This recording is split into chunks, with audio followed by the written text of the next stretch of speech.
Robert, je prends ton avis donc autour du sujet. Comment tu as, toi aussi, de loin, observé l'organisation Miss Guinée 2023 avec le Comiss Guy cette fois? Voilà, et pour commencer, je vais d'abord m'appesantir sur l'organisation en tant que telle. L'organisation n'était pas du tout à la hauteur de nos attentes. D'accord. Oui. D'accord, c'est ton avis. Oui, c'est mon avis personnel, parce qu'au vu de ce qui se passait là-bas, premièrement, les tickets qui ont été vendus.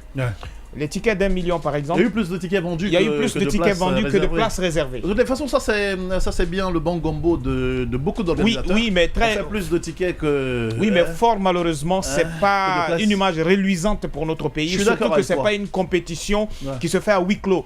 C'est une compétition qui récompense quand même la plus belle femme de la Guinée, si on peut le dire comme ça. D'accord. Mais l'organisation à ce niveau, franchement, les tickets, il y a eu beaucoup de tickets vendus et il y a même ceux qui avaient acheté des tickets d'1 million. Si la billetterie était gérée par les organisateurs eux-mêmes. En tout cas, je crois qu'il y avait bien facile qui était sur le coup. Mais le problème, il est où? C'est que l'organisation est là pour coordonner en quelque sorte. S'il y a des failles qui devaient être, s'il y a des failles qui ont été commises dans l'organisation, je crois qu'ils sont plus capés ou qu'ils ont le monopole quand même de la chose parce qu'ils sont l'instance qui organise quand même.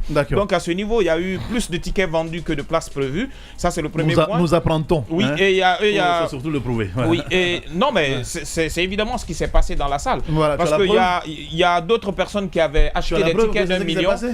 Les images, j'en témoignent vachement. Bon, d'accord. Voilà, donc vous pourrez aller revoir toutes les vidéos et puis vous comprendrez. Je suis d'accord avec toi. Les organisateurs étaient même obligés. On a eu des remontées comme ça, du genre, il y a certains qui ont acheté des places qui n'ont pas eu accès aux salles. Oui. Mais encore une fois, est-ce que cela prouve qu'ils ont vendu plus de tickets que prévu? Ça, c'est une autre question. En tout cas, la question se pose. Parce que si on a plus de personnes dans la salle que le nombre initial prévu, on se dirait quand même. Et il y avait un long fil dehors. Il y avait pas mal de personnes qui attendaient encore pour entrer. Très malheureusement, il n'y avait plus de place. On pouvait même apercevoir les organisateurs dans la salle en train de chercher où il y avait des places vides pour venir poser une chaise. C'était vraiment...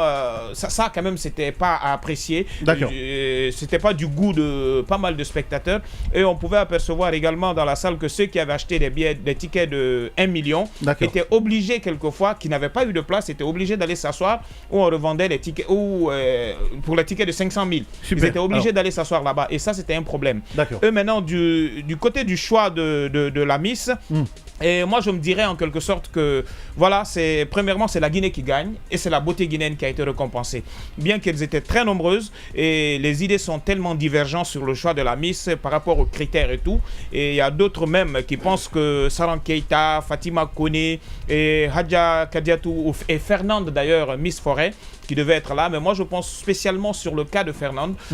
On pourrait se dire, quelle qu'en soit sa prestation, et c'était quand même pas à 100% possible. Il faut être optimiste parce que vu son âge, premièrement elle a 18 ans, deuxièmement elle est encore lycéenne. Non mais c'est pas le critère de départ, c'est pas le critère de départ.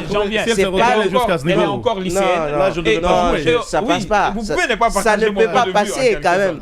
C'est pas le critère du début. Elle est encore lycéenne. Je pense que ça n'a rien à voir avec l'âge. Non, je me dis qu'elle est encore lycéenne. La lycéenne qui est arrivée jusqu'en finale. Voilà. Oui, mais évidemment, elle est encore lycéenne. Et tant qu'elle est lycéenne, cela pourrait impacter sur ses cours. Entre autres failles à observer donc dans l'organisation. Peut-être qu'on ne devait pas la laisser partir jusqu'en finale. Peut-être. Voilà.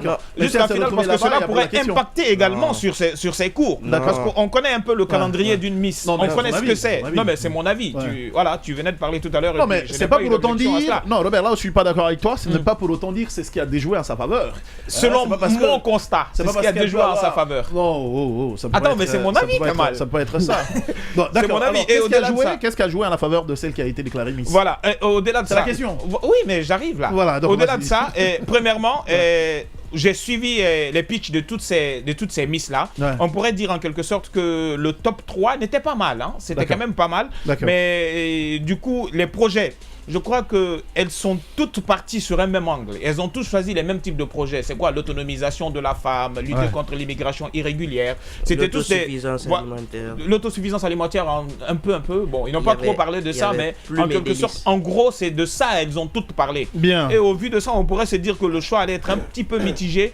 Mais bon, je me dis quand même que c'était des cadors de la mode, de la beauté, de l'excellence, parce que même si on parle de ces artistes aujourd'hui, ils s'y connaissent quand même un petit peu en beauté. Donc quand on prend tout cela, on pourrait se dire que l'organisation c'était pas mal, mais il y a encore plus d'efforts à faire, vu que voilà, aujourd'hui nous avons la logistique en place, parce que Joma Media était de la place, hein, bien, allez, il faut le répéter. Merci Robert.